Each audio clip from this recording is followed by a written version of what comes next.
अन्यायाविरुद्ध प्रहार झाले, गलतीचे तलवार होऊन गेले, अन्यायाविरुद्ध प्रहार झाले. होते ते गरीबच पण या देशाचे कोहिनूर होऊन गेले. होते ते गरीबच पण या देशाचे कोहिनूर होऊन गेले. अरे या मूर्खांना अजून कळत कसं नाही, वर्गाच्या बाहेर बसून सुद्धा त्यांनी आज भारताचे संविधान लिहिले. त्यांनी आज भारताचे संविधान लिहिले. होय मित्रांनो, ज्या बाबासाहेबांना या देशामध्ये शिकण्यासाठी पुस्तक सुद्धा मिळत नव्हते, त्याच बाबासाहेबांनी आज एक असे पुस्तक लिहिले, त्या पुस्तकावर आपला संपूर्ण भारत देश चालतो, ते म्हणजे भारताचे संविधान.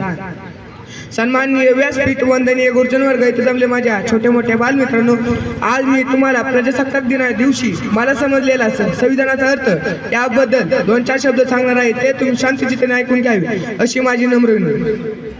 संविधान बनवण्यासाठी संविधान सभेची स्थापना 9 डिसेंबर 1946 रोजी करण्यात आली. मसुदा समितीचे अध्यक्षपदी निवड म्हणून डॉक्टर भीमराव आंबेडकर यांची निवड करण्यात आली.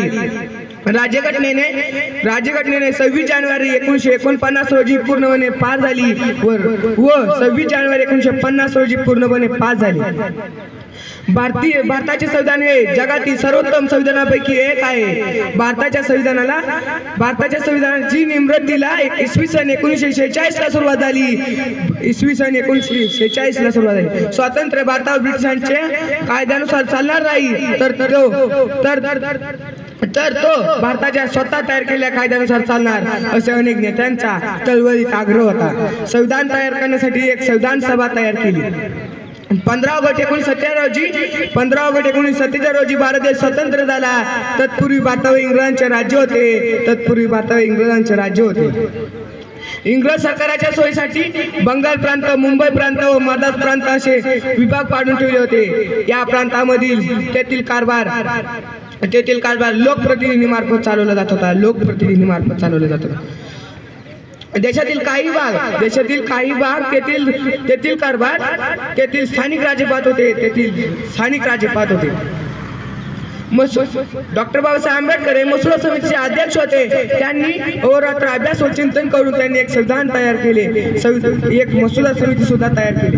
त्या मसुद्यासमोर त्यांनी ते संविधान मांडले व त्या संविधानावर काही कलमावर चर्चा झाली व अनेक दुरुस्त्या सुचवण्यात आल्या.